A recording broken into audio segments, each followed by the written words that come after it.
नमस्कार दोस्तों, radio academy में आपका स्वागत है। आप सब कैसे हैं? आई होप आप सब अच्छे होंगे और मन लगा के पढ़ाई भी कर रहे होंगे। दोस्तों, हम इस समय कहानी पढ़ रहे हैं। प्रेमचंद की कहानियों को हमने एकदम आसान तरीके से याद कर लिया। उनकी बहुत सारी कहानियां हैं, लेकिन जो इम्पोर्टेंट थी उसको हमने याद करवा दिया है। अगर आप चैनल पर नए हैं तो आप वीडियोज में सर्च करके देख सकते हैं। इसके जस्ट पहले की जो वीडियो है उसमें प्रेमचंद की कहानियां हैं। और आज हम जयशंकर प्रसाद की कहानियों को याद करेंगे, जो कि छायावाद के महत्वपूर्ण कवि माने जाते हैं। इनका जन्म अगर देखें तो 1889 ईस्वी में होता है। और इनका जो उपनाम है वो कलाधर और झारखंडी था। इस नाम से ये कविताएं किया करते थे। आप सब जानते होंगे कि इनकी प्रथम कविता जो है अगर देखें तो सावन पंचक है। और अगर प्रथम काव्य संग्रह देखे तो झरना मानी जाती है, जो 1918 में है। और जो छायावाद की पहली रचना भी मानी जाती है। इनका जो महत्वपूर्ण महाकाव्य है वो कामायनी है। कामायनी है जिसमें 15 सर्ग हैं। तो ये सब चीजें आप लोगों को याद होनी चाहिए, क्योंकि एग्जाम में किसी भी एग्जाम को क्रैक करने के लिए, पास करने के लिए बेस तैयार होना बहुत जरूरी है। तो आप सब जो है बेस को मजबूत रखिए, तभी जाके आप सफल हो पाएंगे। आइए देखते हैं जयशंकर प्रसाद की कहानियों को याद करते हैं। सबसे महत्वपूर्ण जो विशेषता है इस क्लास की क्या है कि इस क्लास में ही हम जो भी रचनाएं हैं, जो तथ्य होते हैं, उसको एकदम से याद कर लेते हैं। और कुछ लोग बोलते भी हैं मैम आपकी क्लास बहुत अच्छी लगती है, आपकी ट्रिक समझ में आती है। तो ये सब देख के मुझे भी कहीं ना कहीं मोटिवेशन मिलता है कि मेरे द्वारा किया गया प्रयास आप सबको हेल्प कर रहा है। आइए देखते हैं क्या है। छाया है। वैसे इनकी पहली कहानी अगर देखें तो ग्राम मानी जाती है। कौन है? ग्राम है, जो 1911 ईस्वी में इंदू में प्रकाशित हुई थी। कहाँ? इंदू जो पत्रिका है उसमें 1911 में ग्राम प्रकाशित हुई थी। एग्जाम में पूछ सकता है कि जो है किस सन में या किस पत्रिका में प्रकाशित हुई थी, तो आप सब कह सकते हैं कि इंदू में प्रकाशित हुई थी। छाया है, प्रतिध्वनि है, आकाशदीप, आधी, इंद्रजाल। अब देखिए छाया 12 में है। ये जो पांचों काव्य संग्रह हैं इनके बहुत इंपॉर्टेंट हैं। इनके सन आप लोग अपने दिमाग में बैठा लीजिए, सन जरूर याद होने चाहिए, क्योंकि सन भी उठा के पूछ लेता है। और जो मेरी ट्रिक है उससे भी आप इनका क्रम तैयार कर सकते हैं। छाया, प्रतिध्वनि, आकाशदीप, आधी, इंद्रजाल। इसको आप याद कर लीजिए। छपाई क्या याद करना है? बस छपाई, मतलब आ और आकाश, इसके बाद आधी। छपाई याद कर सकते हैं तो आपको इनकी सारी रचनाएं इसके अंतर्गत आ जाएंगी। लेकिन आप ऐसे भी याद कर लीजिए छाया। देखिए जब बारिश होने वाली होती है तो चारों तरफ छाया हो जाती है, बादल छा जाते हैं। क्या होता है? जब बारिश होने वाली होती है तो क्या होता है? चारों तरफ बादल छा जाते हैं, मतलब छाया हो जाती है। और एक प्रतिध्वनि होती है, गरजने लगते हैं बादल। क्या करने लगते हैं? गरजने, तड़पने लगते हैं। और फिर क्या ये सब होता कहाँ है? आकाश में होता है ना। कहाँ हो रहा है? आकाश में, आकाशदीप।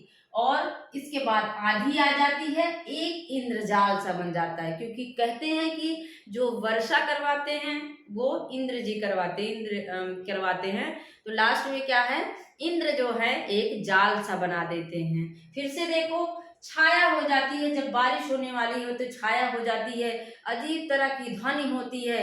ये सब हो कहाँ रहा है? आकाश में होता है। और आकाश के बाद कहाँ आती है ये सारी चीजें? आधी आ जाती है। इसके बाद क्या आती है? आकाश में आधी आ जाती है और इंद्रजाल सा बन जाता है। ये तो इनके काफी संग्रह है। छपाई से आप जान सकते हैं छाया, प्रतिध्वनि। आज से यहाँ पे आप आकाशदीप कर लो, क्योंकि का पहले आता है तो आकाशदीप आ पहले आएगा। और इसके बाद आंधी, धा बाद में आता है तो आप कर लो आंधी। दोनों ट्रिक आपके लिए इजी हैं। ई से इंद्रजाल हो जाएगा, ठीक है। ई से क्या हो जाएगा? इंद्रजाल हो जाएगा। तो दोनों तरीके से आप याद कर सकते हैं।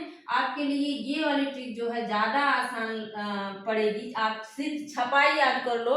छपाई, छाया, छाया, प्रतिध्वनि। और का पहले आता है तो आकाशदीप पहले आ जाएगा, धा बाद में आता है तो आधी बाद में। आधी और इंद्रजाल, इस तरह से याद करिए।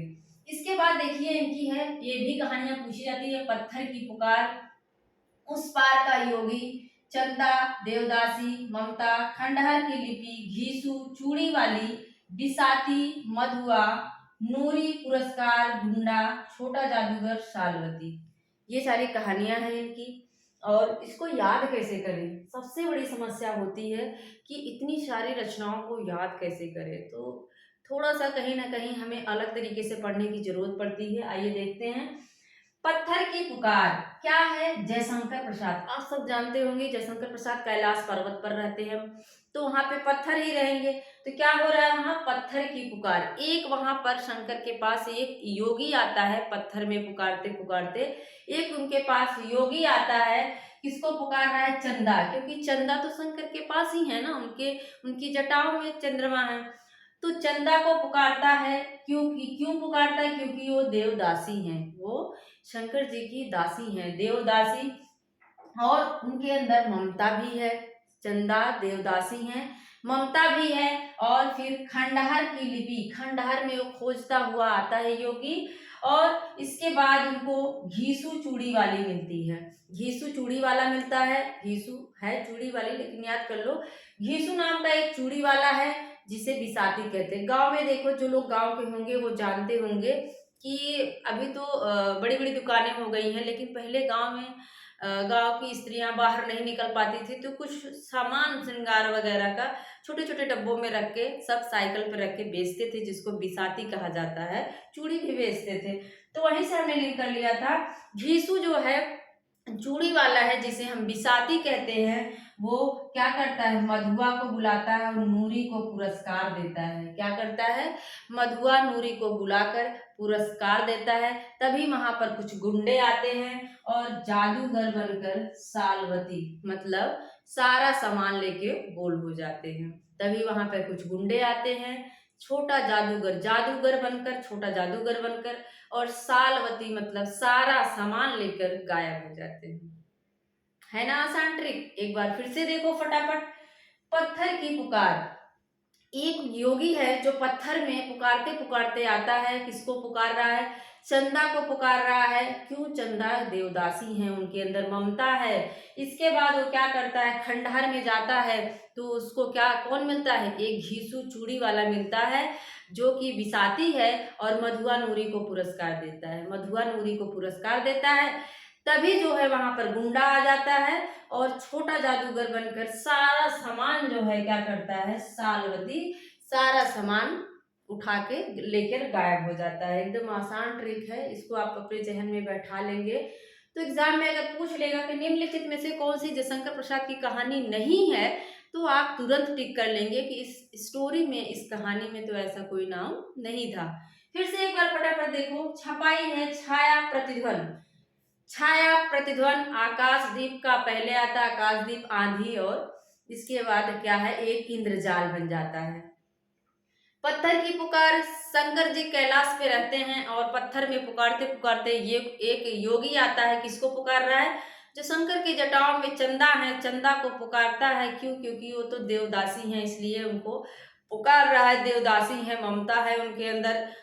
तब उस खंडार में उसको एक घीसू नामक चूड़ी वाला मिलता है, और चूड़ी वाला क्या है? बिसाती है।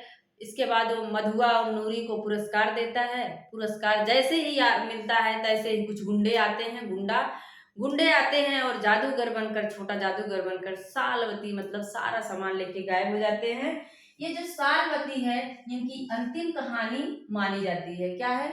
सालवती इनकी अंतिम कहानी मानी जाती है। और वैसे तो ग्राम है, लेकिन छाया इनका प्रथम काव्य संग्रह माना जाता है। ठीक है, मुझे लगता है कि आप लोगों को अब जयशंकर प्रसाद की कहानियों को याद करने में कोई समस्या नहीं होनी चाहिए। और मेरा पूरा वीडियो देखने के लिए आपका बहुत बहुत धन्यवाद। मिलते हैं अगले वीडियो में। Thank you.